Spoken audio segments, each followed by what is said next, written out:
My name is Dr. Petronella Adumalco. I am an infectious disease doctor working at McKay Hospital, and I'm the president of the Society for the year 2020. Our guests for today are Dr. Jason Rupp and Dr. Jessie Swift.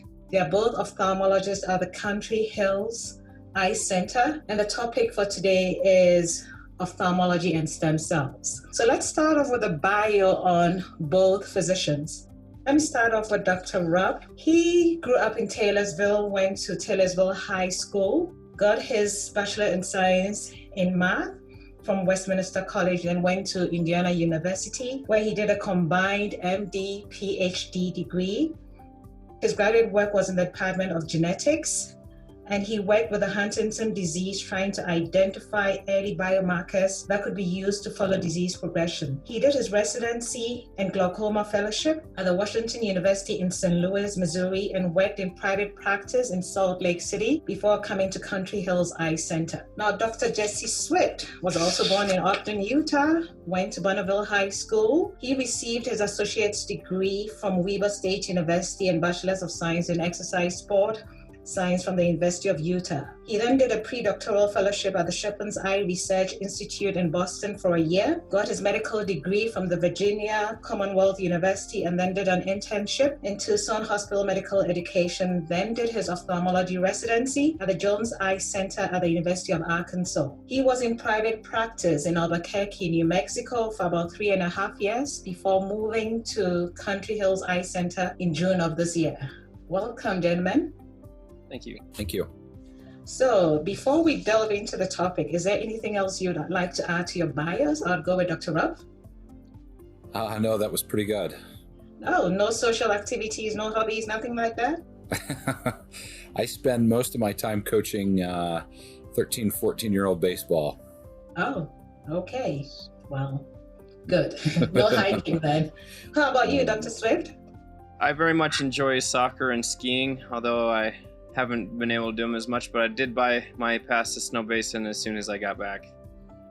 Okay, well, welcome back then. Before we delve into the topic, I just have a question. Is it recommended to get an annual eye exam?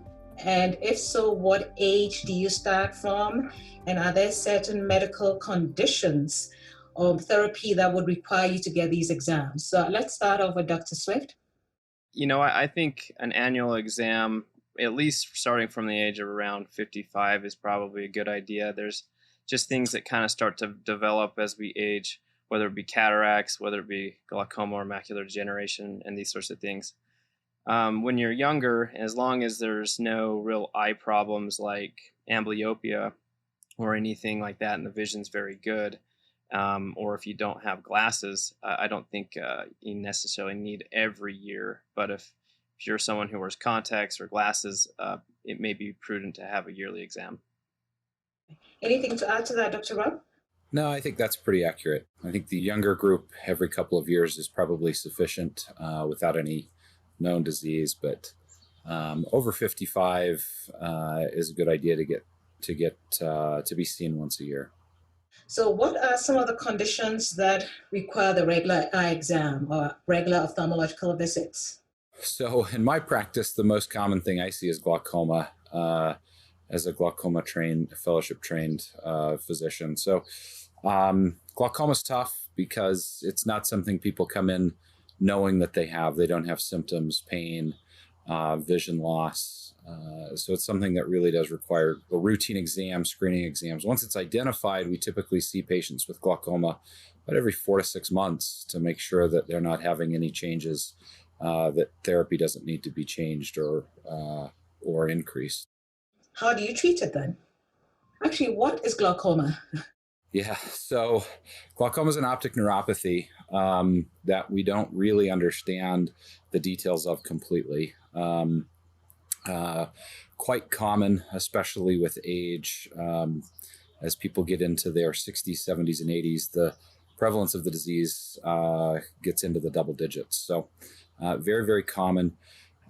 It's associated with high pressure in the eyes, but the only modifiable risk factor for it. And so all the treatment is targeted towards lowering intraocular pressure. We do that initially with laser treatments and drops, and then as needed, move towards surgery. It's not a curable disease, but the treatments we have are pretty good. The hardest part is finding it early.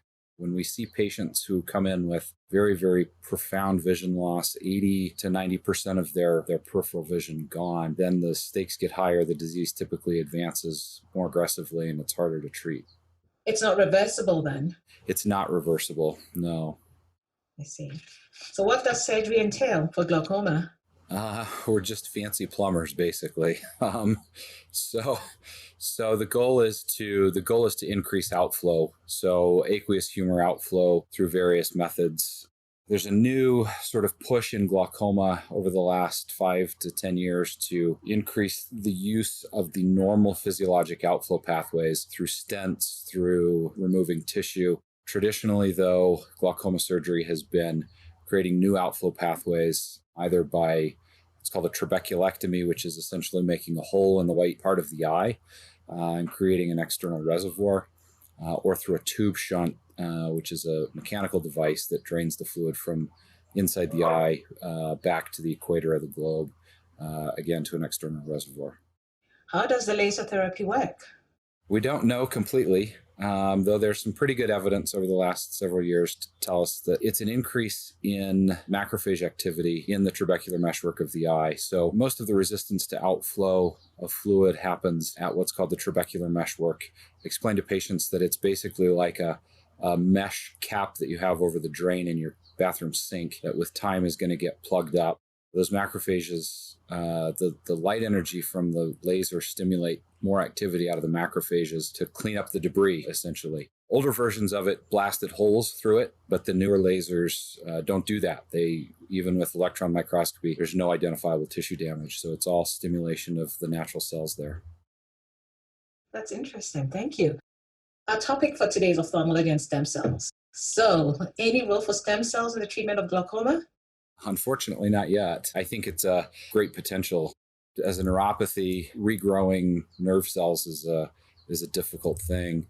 Regrowing them to connect directly to the brain and through the pathways to the occipital cortex is a significant challenge. Hopefully, we get there. The diseases that will be treated first in eye disease with stem cells, glaucoma is probably not at the top of the list because of those challenges of regrowth through such an extensive pathway. Jesse, I think, knows more and can speak more to retinal diseases, which are probably, at least initially, more prime targets for stem cell therapy in eye disease because it's more generating new growth and neuronal tissue in a more local environment is probably a more feasible goal initially. Okay, thank you, Dr. Rupp. So, Dr. Swift, any other chronic eye conditions that need regular follow-up? There are many, but I guess in my world, I see more with the retinal issues, in particular macular degeneration. It's one of the most common forms of blindness in the United States. There's different versions of macular degeneration. There's wet and there's dry. And so what's going on in macular degeneration is there's 7 layers to the retina. There's the nerve tissue, the ganglion cells, there's photoreceptors, amacrine cells, horizontal cells, and then there's a little layer called the retinal pigment epithelium, which is interestingly enough, towards the white part, towards the sclera. And what they do is they absorb UV light, and they also get rid of waste materials that form from the photoreceptors, which are very heavy on energy use because they're the ones that take the light and change it into electronic signals that then send back to your brain. And so in macular degeneration, it's that pigment layer that dies off. And we've looked into a lot of different things, and there seems to be a genetic component to it, but why that gene kind of breaks down at a later age is not exactly understood. But in essence, that layer dies off, and when it does, the waste material builds up, and then those photoreceptors that are above that sick pigmented area, they die too. So aside from the probable genetic component, are there any possible or probable risk factors that lead to it? Yeah, it tends to run in more Northern European descent with light eyes. Those are, the probably the biggest risk factors, and age is also another big risk factor for macular degeneration. What are the signs? Gradual decrease in vision. A lot of people kind of note that their vision just isn't as sharp. Um, Night vision becomes more difficult. Faces become more unrecognizable. Colors are kind of decreased. I see. So since we really don't know the risk factors are not clear cut. So the screening, or would you say screening is recommended starting from the age of 55 for everyone? Yeah, yeah. I mean, especially if you have a family history of macular degeneration, you probably would want to start kind of being seen maybe a little earlier. But yeah, I think 55 is definitely reasonable. I'll admit, most patients with macular degeneration are typically older, I'd say 70s and above, but there are definitely a lot of people in their 60s who have more aggressive forms of it. So what do you see on exam when you see these individuals? You see it on the dilated exam in the what they call the fundus. So you look in the back of the eye, and oftentimes you'll see these little spots called drusen, which is that waste material that we just briefly mentioned before. Those are what those drusen deposits are, and they're just underneath the retina. They're kind of a whitish yellow color. They can be what they call hard or soft drusen, depending on the size of it and what their appearance looks like. You can also get clumping of that pigment layer that has little areas that they kind of clump. There's also what they call RPE atrophy, which is basically that pigment layer is just gone, and it's just you can almost see through it, and it's just a different color altogether. You did say wet and dry. Just curious, what's the difference? So dry just means that there is pigment changes that you can see with the drusen deposits and whatnot. But wet macular degeneration, what's going on there is, so underneath the retinal pigment epithelial layer, there's an area called the choroid. It's very vascular, and this is where there's a lot of blood vessels and a lot of metabolic exchange, I guess you can say. And those blood vessels are kept at bay by the pigment epithelial layer. But when that barrier decreases, the blood vessels will actually grow underneath the retina, and they can bleed, they can leak. And when that occurs, you get swelling underneath the retina, and that's what causes a kind of more of an acute change in people's vision. And so typically, people who have more advanced dry changes are more at risk of having to going into wet. And so we actually give them this little grid paper that seriously looks just like grid paper, and they're supposed to look at it, ideally every day with each individual eye. And what they'll notice is distortion on that grid paper. It would be very different from one day to the next potentially, and that's kind of an early detection to come on in and see what's going on. I see. Thank you. So what's the treatment? So with dry, there actually isn't much treatment. There's actually eye vitamins. It's called the AREDS2. And it's just a concoction of vitamins, most of which are kind of to get rid of free radicals is kind of the thought process. And what they did was they studied over years these vitamins, and they found that people with moderate to severe macular degeneration, it slowed it down. It didn't stop the process, but it did slow it down. I think it's reasonable in people with early stages of macular degeneration to start the vitamins as well. And some people have even done it if people have a family history to go ahead and start them, although there's really no data to suggest that will help keep the onset of macular degeneration from coming on. What are the names of the vitamins again? AREDS2, you said? That's correct. So is it like what, vitamin A in there? Is there vitamin D in there? There's zinc, copper, lutein, zeaxanthin. So they used to have beta carotene, which is kind of a derivative of vitamin A, but That was with the AREDS 1 formula. But as it turns out, what they found over long-term data is that former smokers with beta-carotene were more at risk of developing lung cancer. And that was a treatment for the dry. Correct. Right. So what about the wet? So the wet version, we actually do have medications, and the mainstay is really what they call anti-VEGF. So so the VEGF stands for vascular endothelial growth factor, and so I like your acronyms. Yeah, Yeah, we're full of those. yeah, we have a lot of them. So essentially what these factors do is it stabilizes the blood vessels, essentially is what happens. So we inject them into the eye, into the vitreous, which is behind the lens. So if you think of the eye, it's kind of like a basketball, right? The front part's got the cornea, and then there's a space between the cornea and the iris is that blue or brown part. Behind there is the lens. And then behind the lens is this big area where it's just filled with jelly called vitreous. And then behind the vitreous is where the retina stands, and then the choroid, and then the sclera is the white part that surrounds the entire eye. So we're injecting these medications into the vitreous.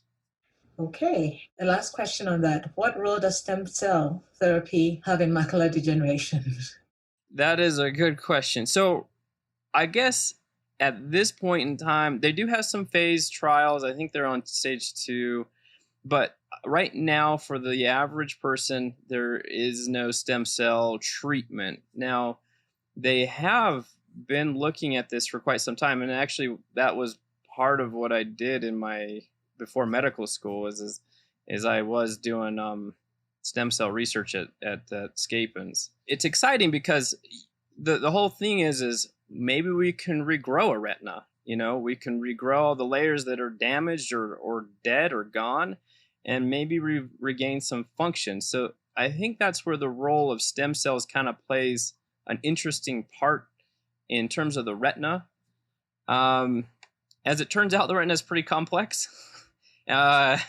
It's harder than you might think to regrow all those 7 layers and have all the good connections going back to your brain. So, what they have done so far is they've done a lot of mouse models, and they've been able to essentially grow the different layers of the retina, the pigment epithelial layer, the photoreceptors, using embryonic stem cells, and also what they call induced pluripotent stem cells. So what that means is embryonic is where the sperm and the egg meet together, and there's actually different layers to it, and they can take some of those cells, and those cells can become any cells in the body.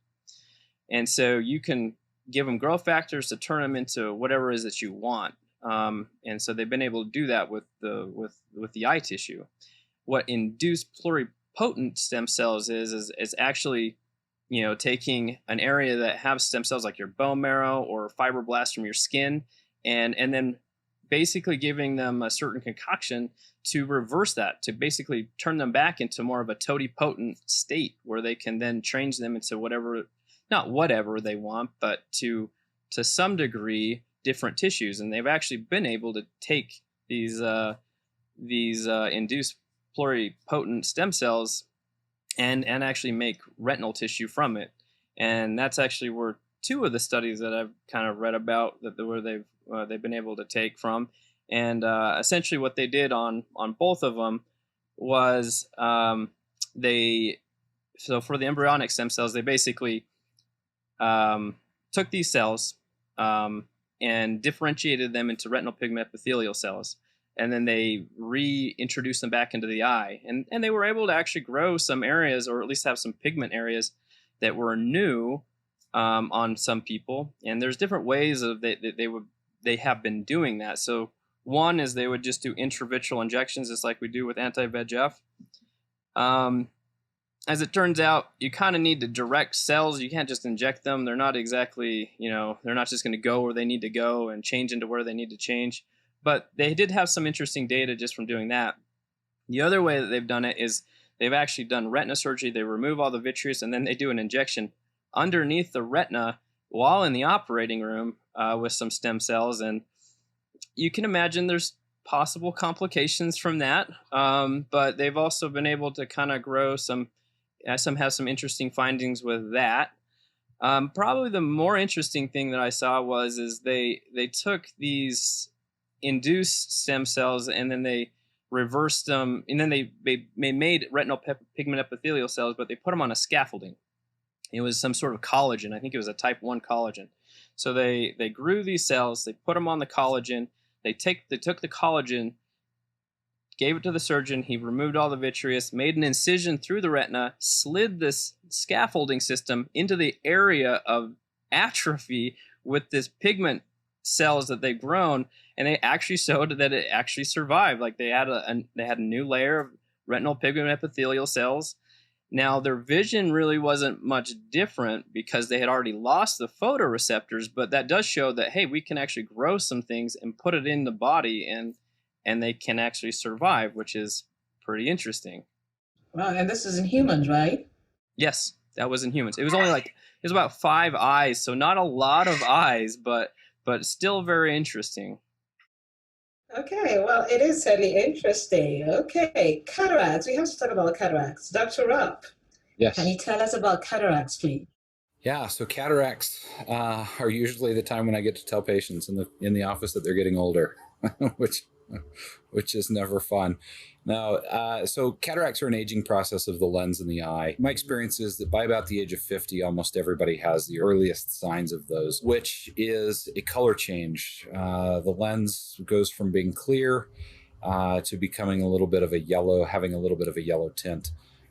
It's typically not symptomatic for the patient for many years, but eventually that yellowness becomes darker, it becomes cloudy, and it's like looking through a dirty window all the time. So patients eventually will start to complain that their vision's decreased. 3 of the more common things I hear from patients are difficulty driving at night. Glare from headlights is a common symptom and can be very, very problematic for functioning.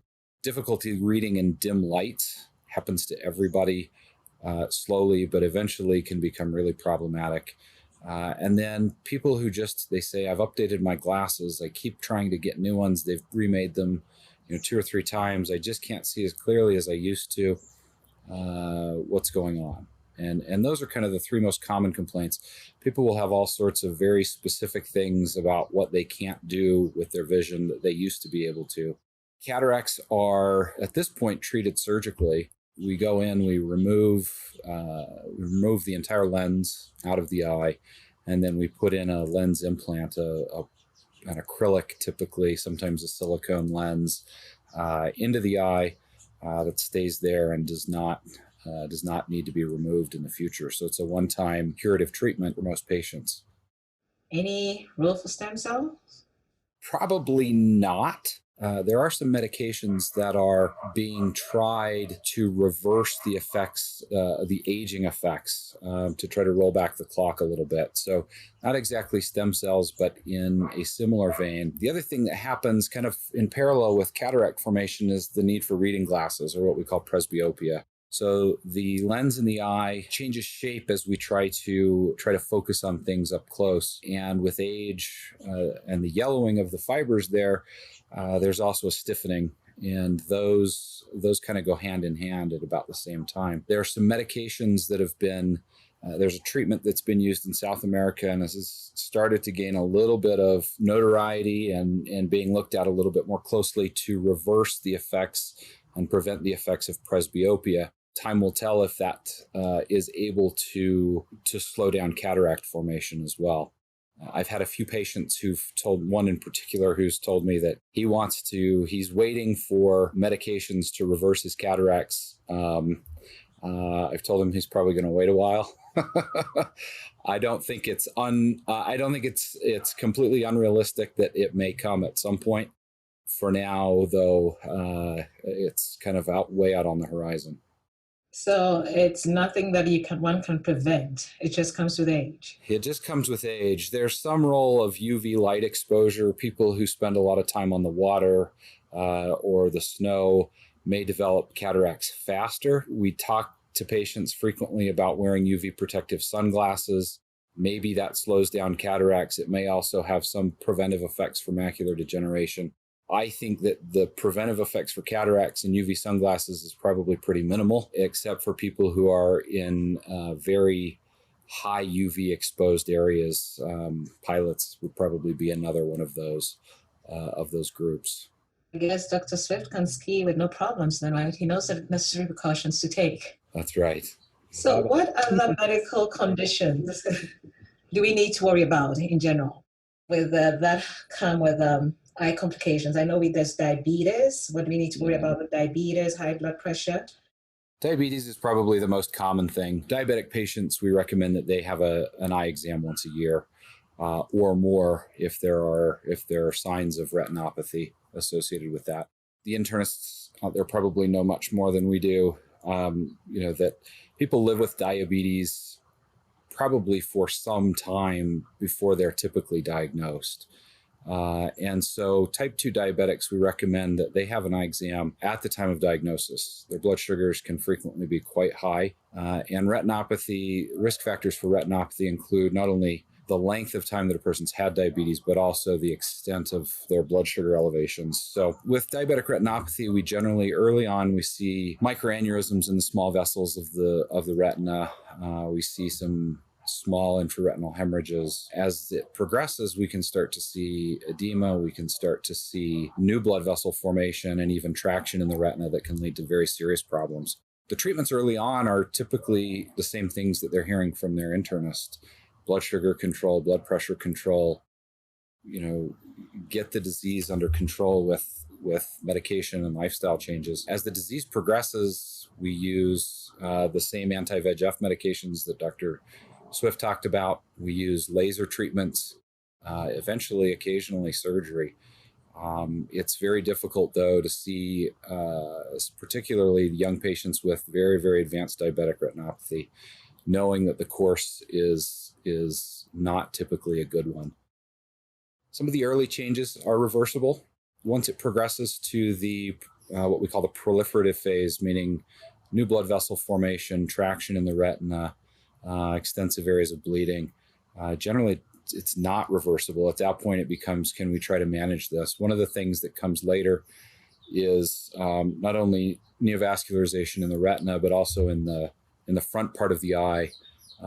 That's where I typically get involved, is those new blood vessels actually grow over the drain, the internal drain, and patients develop very, very severe painful glaucoma. And so we try to lower their pressure by getting around that neovascularization. But those are eyes that typically will see very, very poorly at best for the rest of their lives.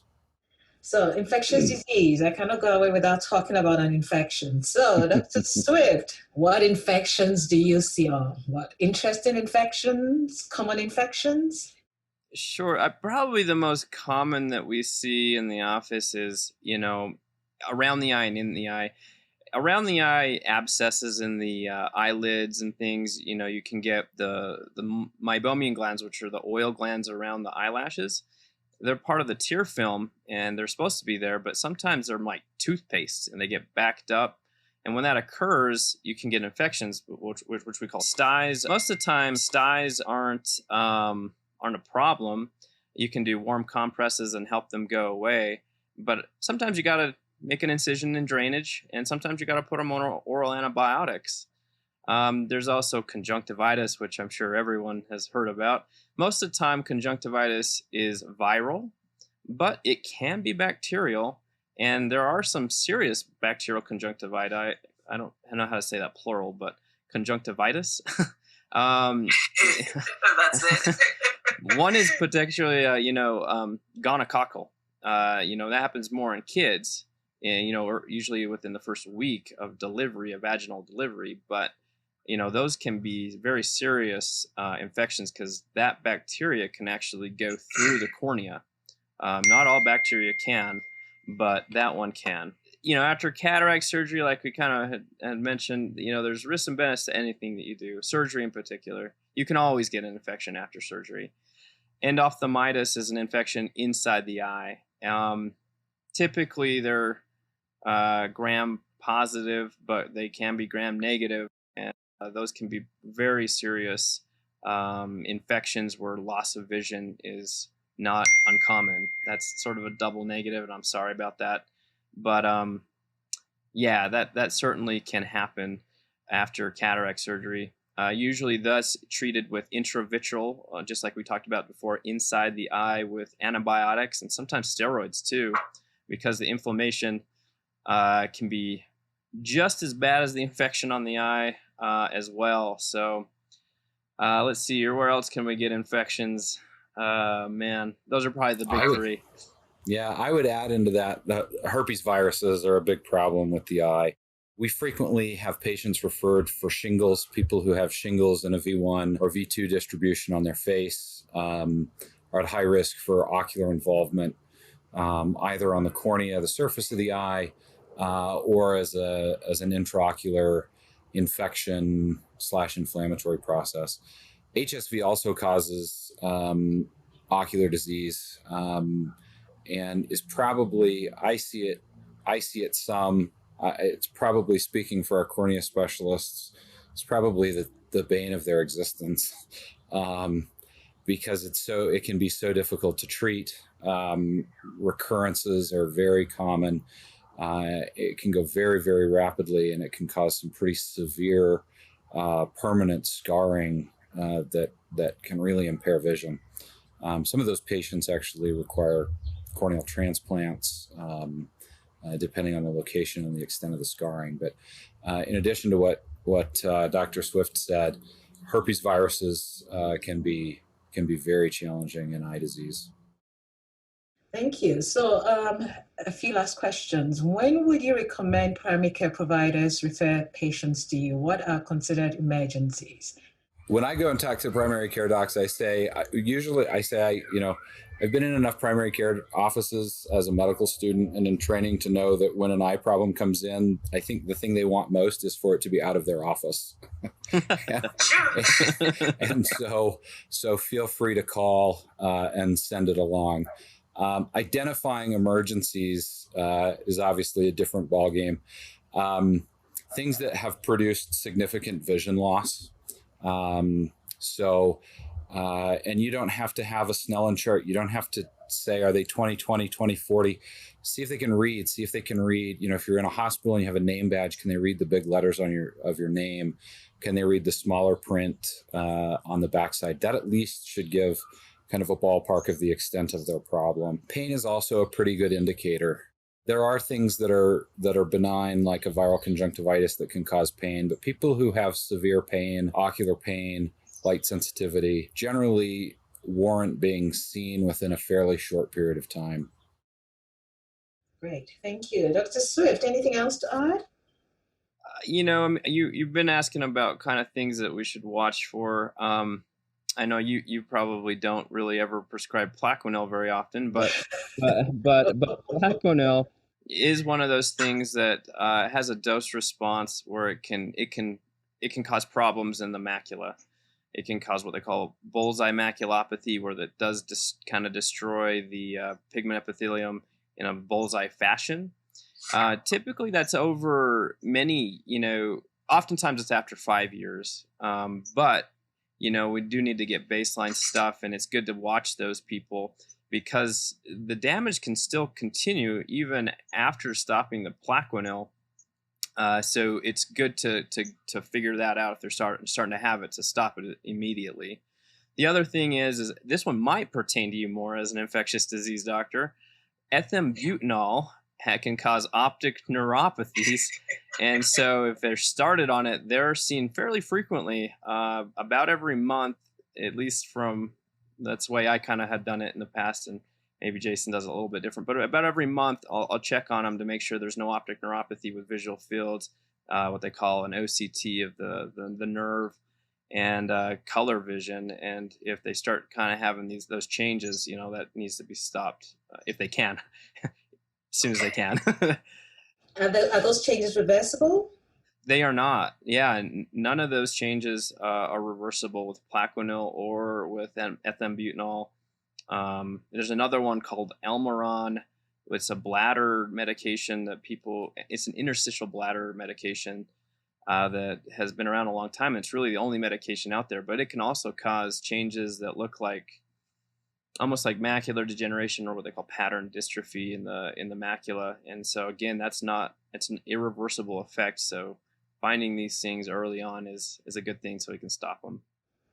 Okay, and finally, clearly we're doing this because of the pandemic. So what role has COVID-19, what impact has it had on your practices? Do you see any cases?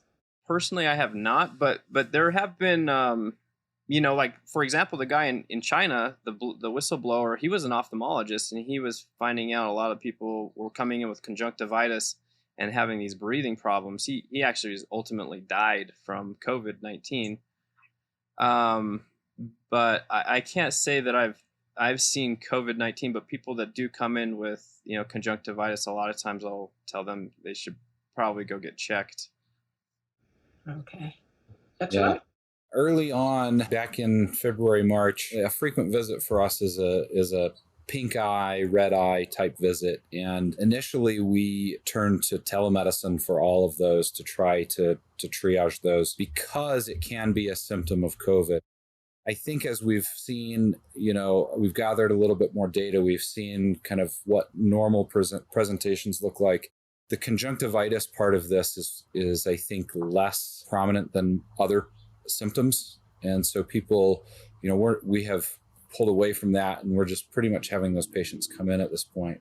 There is still some evidence that it can be spread through tears. There's evidence that it can be spread, you can become infected as an exposure through the eyes. So certainly precautions are warranted with our equipment and the proximity that we sit with people at the microscope. We've put up physical barriers and things like that. But I think our role is a bit more limited than maybe we thought it could be in the beginning, as we were hearing about the conjunctivitis associated with COVID. I have not seen any. Our practice has been diligent in screening for patients, but also lucky that we haven't had any big problems at this point. Great. So anything you both would like to say in conclusion? Eyes are important. Window to the soul? Is that what right. Yeah, I've heard that. Dr. Rupp, what about you? Kind of along those lines, people have surveys done of what senses people want to lose. Vision is at the very bottom of that list. And we hear that all the time in our practice. People say, I could deal without this or this or this, but I can't lose my vision. It's also a very unique part of medicine that we don't cross over a lot in terms of our types of exams that we do. So if people have questions, if there's concerns, if you're just not sure, we're happy to help. And we'll reach out to you when we're hearing other things, because we don't feel very comfortable anywhere else. Well, Dr. Rupp, Dr. Swift, thank you so much. They work at County Hills Eye Center. The phone number is 801-399-1149 if you need to call them. Thank you very much. Thank you. Bye now. The producers for this podcast are Clark Madsen, MD, MS, Teresa Puskedra, MPC, and the OSMS Board of Directors. The Executive Director is Teresa Puskedra, MPC. The host for this podcast was Petronella Adamaco, MD. Editing and sound design was by Colton Gomez, supported by OSMS members.